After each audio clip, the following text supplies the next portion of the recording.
17টা লোক এসছে, এক অদ্ভুত ব্যাপার। আমি তাই মনে মনে ভাবছিলাম যে এরা সবাই প্রধানমন্ত্রী হতে চায়।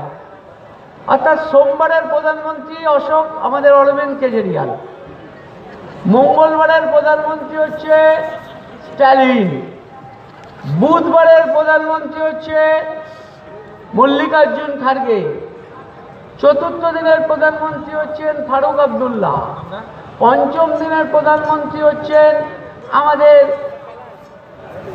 অখিলেশ যাদব, আর শনি আর রবির কোনো কাজ থাকে না, ফাঁকা থাকে এই দুদিনের প্রধানমন্ত্রী মমতা ব্যানার্জি।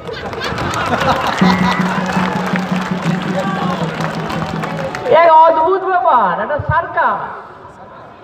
সেই সার্কাস থেকে বলছেন যে আমরা ভারতবর্ষের সরকার করব। আরে ভারতবর্ষের সরকার করবে কোথা থেকে? মমতা ব্যানার্জি, তোমার আসন 40, তুমি পশ্চিম বাংলায় 40টা আসন প্রার্থী দেবে। ভারতবর্ষের লোকসভার আসন 542।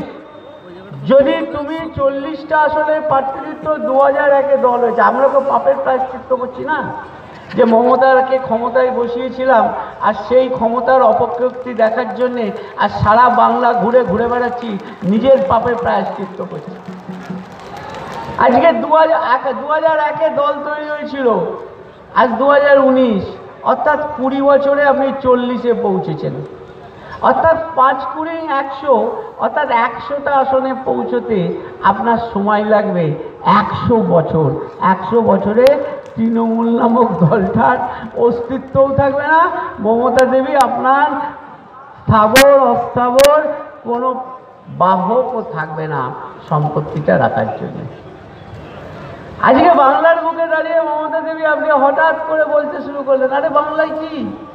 ভারতবর্ষের প্রধানমন্ত্রী হওয়ার স্বপ্ন দেখছেন, দৌড়ে বেড়াচ্ছেন এদিক ওদিক, ভারতবর্ষের নিজের রাজ্যটা সামলাতে পারছেন না, আর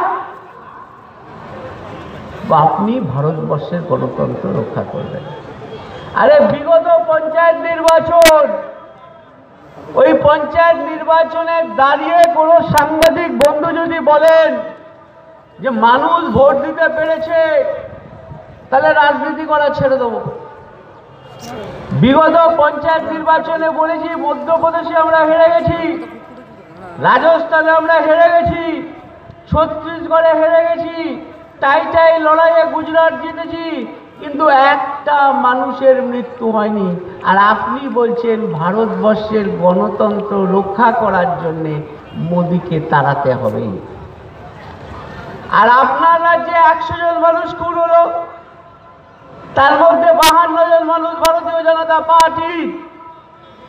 কি ভারতবর্ষের গণতন্ত্রটা কোন অবস্থায় আছেন আপনি বিচার করার আগে হেসে হেসে বাংলার গণতন্ত্রটা কোথায় আছে একবার ভাবুন তো। কিছু চাটুকার মানুষকে নিয়ে মমতা দেবী ঘুরে চলছে, পাড়ায় পাড়ায় চলছে সিন্ডিকেট রাজ, চাকরির নামে ঘুষ, টেট পরীক্ষায় পাশের জন্য ঘুষ, কলেজে ভর্তির জন্য ঘুষ, মানুষের থেকে মুক্তি চাইছে। এই যে এখানে ধরুন সিভিক ভলেন্টিয়ারদের দাঁড় করিয়ে দেওয়া হয়েছে, এদের চাকরি কি এরা নিজেরা জানে না, এদের ওসি জানে না, এদের এসপি জানে না যে এদের চাকরিটা কি, এদের মাইনেটা কি, এদের চাকরির কি কতদূর যাবে যাবে না। এদের আবার কিরম কায়দা চলুন, মমতা কায়দাটা ভালো করেছে। মমতা কায়দাটা হচ্ছে চাকরি কাউকে দেবে না। ওই যেমন শীতের সকাল আপনি দাড়ি কাটতে বেরিয়েছেন, দিয়ে সেলুনের সামনে গেছেন, গিয়ে দেখলেন সেলুনওয়ালা বেশ 2-1 দাড়ি কাটছে আর কয়েকজন এসছে, আসুন আসুন দাদা আসুন বলে তার গালে খানিকটা সাবান লাগিয়ে দিল। কেন লাগিয়ে দিল জানেন? যাতে সেলুনওয়ালার কাছ থেকে ওই লোকটা পালিয়ে যেতে না পারে। সেলুনওয়ালাকেই সেলুনেই চুল কাটতে হবে। তাই এই সিভিক ভলেন্টিয়ারের নামে মাইনে কত? 10,000। সিভিক ভলেন্টিয়ারের মাইনে কত? তার মাইনে 5,000, কারুর 3,000, কারুর 2,000। চাকরি কারুর নেই, কিন্তু মমতা দেবী সবাইকে আটকে রাখার কৌশলের জন্যে পারলে এবারে 100 টাকার মাইনেও চাকরি হবে। আর দাঁড়িয়ে বলছেন 22 লক্ষ নাকি চাকরি দিয়েছেন। মমতা দেবী, আপনাকে চ্যালেঞ্জ করে বলছি, একটা শ্বেতপত্র প্রকাশ করুন। 22 লক্ষ নয়, 22টা ছেলের নাম বলুন যাদের আপনি পার্মানেন্ট চাকরি দিয়েছেন। আপনি বললেন, একটা টাইমে বললেন যে তেলেভাজাটা শিল্প, আমি মেনে নিলাম তেলেভাজা শিল্প।